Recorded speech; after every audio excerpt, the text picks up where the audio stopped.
Troisième et dernière partie de cette émission avec de l'escrime, mais aussi du football. Nos invités, avant de développer, tout d'abord, M. Mbanick Ndiaye, ministre de la Culture et de la Communication au Sénégal et président de la Confédération africaine d'escrime. Deuxième invité, professeur Alexis Elira Do-Kekias, président de la Commission de santé au COJA. Bonsoir, monsieur. Oui, il y a M. Emmanuel Ouakam, président de la Fédération camerounaise de karaté, qui est resté avec nous également. Et enfin, quatrième invité, c'est M. Hassen Ahmed Zouari, DTN de la Confédération africaine d'escrime. Rebonsoir, monsieur. L'escrime au menu, mais également le football, c'est dans la troisième partie du club des Jeux. Et donc, football au masculin avec Congo-Soudan, ce lundi 7 septembre. Il sera au final 2-1 pour le Congo. Doublé de Kader Bidembou pour le Congo avec un pénalty qui a été raté pour les Diables Rouges. Alors, je vous laisse écouter les impressions de Christopher Mafumbi. Vous voyez donc les buts.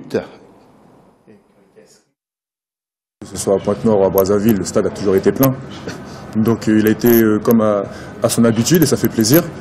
Le groupe, on est content quand on va sur le terrain de voir un stade rempli. Donc ça fait vraiment plaisir de jouer dans une belle ambiance. Ils nous encouragent, ils nous poussent et ça nous aide à avoir des bons résultats. Comme le coach l'a dit, on a mené 1-0. On aurait pu mener 2-0, on s'est fait égaliser dans la foulée. Mais on n'a pas baissé les bras, on n'a pas baissé la tête. On a continué à jouer notre football et puis on a fini par reprendre l'avantage. Voilà, Christophe Mafumbi, 21 ans, le gardien de la sélection. Il joue au club du Pontet en France. Il répondait à Olive Ajacotan. Il est passionné de football, il aime l'Afrique. C'est Philippe Doucet, notre confrère. Écoutez ce qu'il dit à propos du Congo et du centre des Jeux africains à Kintélé. Oui, je découvre à la fois le Congo, enfin pas le Congo, j'étais allé à Pointe-Noire, mais pas à Brazza, et je découvre surtout Kintélé, tout ce qui a été fait, tout ce qui a été construit pour ces Jeux.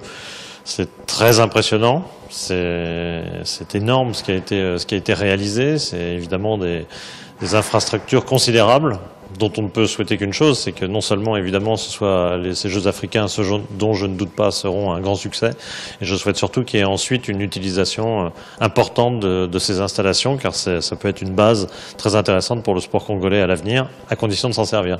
Justement, d'où vient votre passion pour l'Afrique ? Ouais, elle remonte à loin, donc je vais pas tout expliquer, mais ça remonte au début des années 90. La première CAN, c'était en 92. Et j'ai à la fois accroché avec le football africain, avec les footballeurs que je fréquentais déjà en tant que journaliste. J'avais déjà certaines proximités avec les joueurs africains déjà à l'époque. Puis j'ai découvert la CAN, en même temps, j'ai découvert l'Afrique et j'avoue que je suis resté attaché à ce continent et j'y reviens sans cesse avec plaisir. Voilà, c'était Philippe Doucet. Nous arrivons à l'escrime maintenant. Alors, monsieur le président, satisfait jusqu'à présent de tout ce qui s'est passé? Nous allons voir quelques images également d'escrime. Comment jugez-vous? Oui, très satisfait du déroulement de la compétition. Nous avons démarré le 2 septembre et nous avons terminé le 6 avec 14 pays qui ont participé, 108 athlètes ou tireurs qui ont compétit, 7 à 8 nations qui sont médaillées, et en présence de la Fédération internationale d'escrime qui dans un premier temps est venue nous appuyer du point de vue matériel. Donc c'est tout un matériel neuf qui va être laissé à la République du Congo et aux escrimeurs du Congo. Mais c'est également un engouement un peu populaire et surtout la plupart des autorités qui gravitent autour du mouvement sportif africain sont passées à la salle d'escrime. Je veux parler des secrétaires généraux de l'UXA, des secrétaires généraux de la Confédération. Je veux parler du ministre togolais de la jeunesse et des sports qui est venu 2 fois, le ministre Opimba, mais également les directeurs de sport de Madagascar, d'Égypte, d'Algérie, du Sénégal. Bon, bref, la plupart de ceux qui sont venus participer aux Jeux sont passés à la salle d'escrime et ça a été vraiment une très belle compétition. Mais ça va participer aussi à la promotion de l'escrime dans le pays parce que nous avons eu des des reportages en direct à travers votre chaîne, mais également à travers la télévision congolaise, d'après les informations qu'on m'a données. Mais également, ça va donner un engouement très populaire. À cette discipline. Alors, M. Hassan Ahmed Zouari, je vous ai vu en permanence là-bas, c'était un rôle de contrôle. Quelle était votre fonction là-bas en tant que DTN? Moi, dans cette compétition-là, j'étais le délégué technique. C'est-à-dire, c'est un poste, disons, le mettre à bord, le leader de la compétition, sur le plan organisationnel et technique, superviser, contribuer à la réussite, bien sûr, de la compétition. Et nous avons un rituel à respecter, les horaires, il y a une réglementation KSR. Et ça s'est bien passé? Très bien même, on était toujours dans les temps, il n'y a pas de problème, il n'y a pas trop tard. Et on a pu, même quand il y avait la transmission télévisée, c'était toujours à respecter. Et ça va. Oui, Maître Ouakam, vous vous intéressez des autres sports, peut-être pas trop, mais vous, en tant que président de la Fédération camerounaise, est-ce que le karaté se développe et l'escrime aussi en même temps? Quel regard avez-vous? Mais disons que parlant de l'escrime fait partie des arts martiaux. Vous savez, c'est l'aspect sportif des arts martiaux, n'est-ce pas? Dans les armes blanches, dans les arts martiaux, on va parler de sabre, de kendo, de bo, de tonfa et tout ça. Et puis on met un aspect sportif là derrière. Je pense à beaucoup de similitudes même, n'est-ce pas, dans des approches, n'est-ce pas, de compétition et tout. C'est les mêmes relents. Je pense qu'au niveau du karaté, ça se développe très bien. Vous savez, par mon statut, n'est-ce pas, de secrétaire général de l'Union des fédérations africaines de karaté, je pense qu'il y a une constance dans le développement de karaté africain. Et ce que nous avons vu, nous avons eu la chance aussi d'être au palais, voir l'escrime, de même que son Excellence, Monsieur le ministre, nous a fait, n'est-ce pas, une visite de courtoisie aujourd'hui. D'ailleurs, il a remis les médailles à l'occasion du karaté. Vous comprenez donc cette symphonie qu'il y a entre nous. Donc, je pense que c'est une complémentarité. Et nous sommes très à l'aise, n'est-ce pas, et nous comprenons facilement les règlements de l'escrime. Oui, professeur Alexis Elirad, comment se déploie votre équipe sur le terrain? Vous êtes un peu partout, sur toutes les disciplines, dans toutes les salles?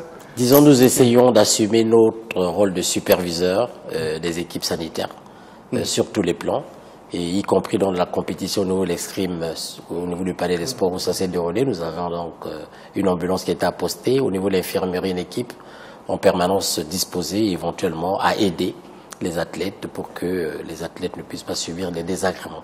Et par ailleurs, je pense que nous tenons également à dire que mais là où les athlètes sont hébergés, nous avons des postes de santé fixes qui fonctionnent 24 heures sur 24 pour répondre aux besoins. Donc nous devons accompagner le sport parce que si on n'est pas en bonne santé, on ne peut pas compétir. Et nous veillons à cela.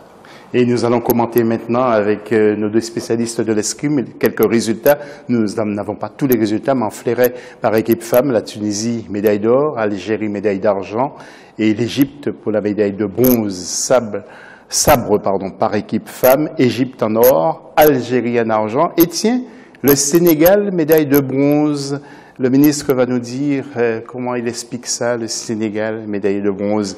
Et puis chez les hommes, l'Égypte en or, le Sénégal encore en argent, le Mali en bronze, mais un sabre par équipe homme, Égypte, Tunisie et Sénégal. Décidément, c'est grâce à vous que les Sénégalais prennent des médailles comme ça, monsieur le ministre? Non, c'est grâce au travail qui est en train d'être fait au niveau c'est vrai, du pays, bon, mais également au niveau de la Confédération et avec l'appui de la Fédération internationale. C'est vrai, à un moment donné, le Sénégal a connu des moments forts au niveau de l'escrime. Parce que quand on arrivait à la Confédération africaine d'escrime, il y avait 5 pays. Il y avait les pays du Maghreb, plus l'Afrique du Sud, et le Sénégal est arrivé. A un peu bousculé la hiérarchie. Pendant 2 ans, on a été champion d'Afrique au sabre. Ensuite, tous les techniciens que nous avions formés à l'école internationale de maîtres d'armes ont été happés par les pays européens. Ils sont partis monnayer leur talent là-bas. Ça a un peu baissé, mais là, ça remonte un peu. Et c'est un peu ce problème de technicien en permanence qui est un problème réel. Parce que quand on les forme, ils sont très bien, et puis les pays européens les remarquent et les prennent, et on n'y peut rien. Les Tunisiens et les Égyptiens aussi, vous êtes très très bons. Enfin, ils sont très bons, parce que vous deviez être impartial. Oui, c'est sûr. Ils sont forts, disons, mais si on revient même aux résultats qu'ils ont, l'Égypte, ils ont Alain Bourkassim qui est vice-champion olympique. Ouais. La Tunisie, la Tunisie, ils ont 3 filles. Il y a 2 qui étaient présentes. Inès Boubakri qui est 6e mondiale. Et Aïfa Jabri. Non, Aïfa Jabri, non, mais elle est juste vice-championne d'Afrique. Mais Sarah, qui était déjà médaillée de bronze au dernier championnat du monde, il y a à peine un mois au championnat du monde à Moscou, et qui est 4e mondiale. Donc, ces 2 nations, c'est un peu, c'est l'histoire. Ces 2 nations qui ont plus que 100 ans de pratique d'escrime, c'est-à-dire sur le continent, c'est parmi les plus anciens. Donc, ça se comprend un peu. Mais il y a d'autres pays qui travaillent. Il y a le Sénégal, comme Monsieur le ministre il a expliqué. C'est un pays qui s'est émergé du jour au lendemain. Ils ont commencé à travailler. Au bout de 2-3 ans, on les voit sur les podiums. Et puis, il y a eu c'est-à-dire les maîtres d'armes qu'ils avaient. C'est des gens qui excellaient. Et en Europe, ils ont vu ça. Ils les ont appris en Italie, en France. Et ils sont partis. Il y a même ceux qui sont aux États-Unis. Hein. Ouais. En tout cas, bravo. L'île Maurice, maintenant c'est la tête du jour. L'île Maurice est l'une des nations favorites pour les compétitions de badminton aux 11e Jeux africains à Brazzaville au Congo, où nous sommes.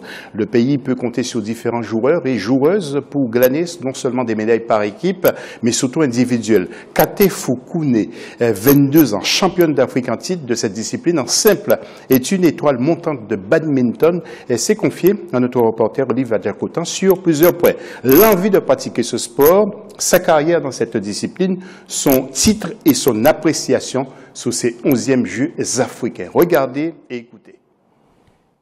Je le pratique depuis que je suis toute petite parce que mes parents aussi jouaient au badminton. C'était les champions de Maurice avant et ma sœur aussi. Donc ça a été normal que moi je le pratique aussi. C'est jamais facile une carrière en général. Maintenant dans le sport c'est encore plus difficile parce que le sport en Afrique et à Maurice c'est pas encore assez développé pour qu'on puisse faire ça devenir notre métier. Mais on essaye de notre mieux. Donc cette année, j'ai beaucoup travaillé et je pense que j'ai beaucoup progressé aussi, mais on verra bien. C'est très important pour moi d'essayer de garder mon titre. J'ai été très surprise parce que j'ai déjà participé à des Jeux d'Afrique avant, mais cette fois-ci, je pense que c'est les meilleurs Jeux d'Afrique auxquels j'ai participé en termes d'infrastructure, de nourriture et de rapidité. Voilà, Kate Foukoune,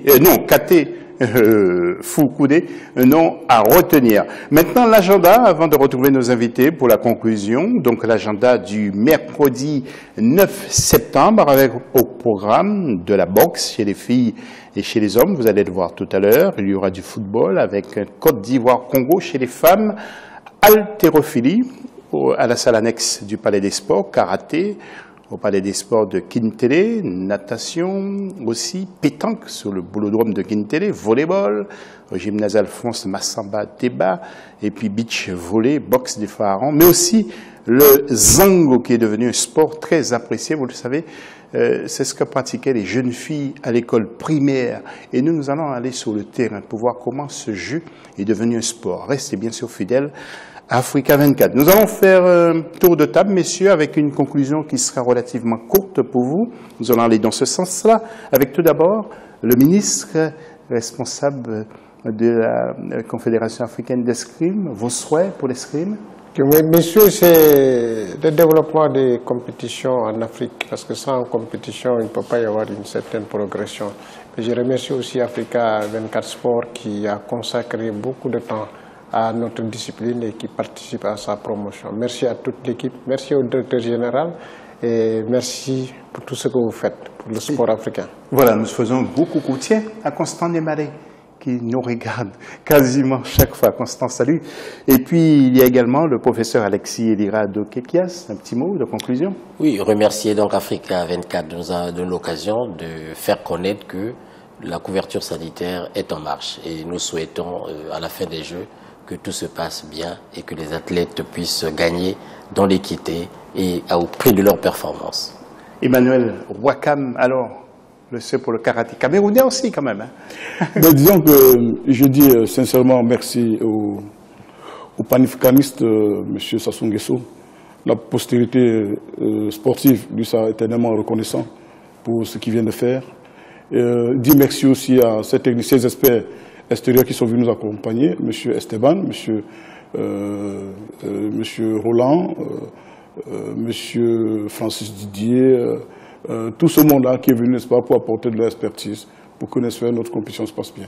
Et je dis merci, n'est-ce pas, à Africa 24, parce que chaque fois, n'est-ce pas, essayer de relayer les activités au niveau du karaté. Voilà, et monsieur Hassan Hamed Zouari, le mot de la fin pour vous, DTN d'escrime sur le continent. Pour moi, je veux remercier, c'est-à-dire le Congo, pour l'hospitalité, pour l'accueil qu'on a été pris dès notre arrivée.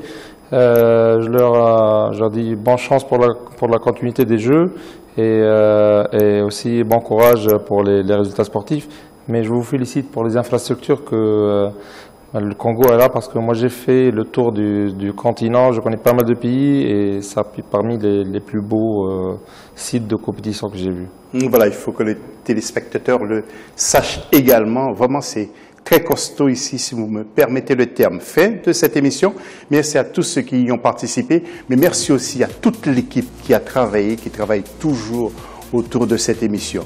Restez fidèles à Africa 24 et nous vous retrouvons demain à la même heure pour le Club des Jeux. Mais attention, il y a aussi le Journal des Jeux à suivre au quotidien sur votre chaîne. Salut!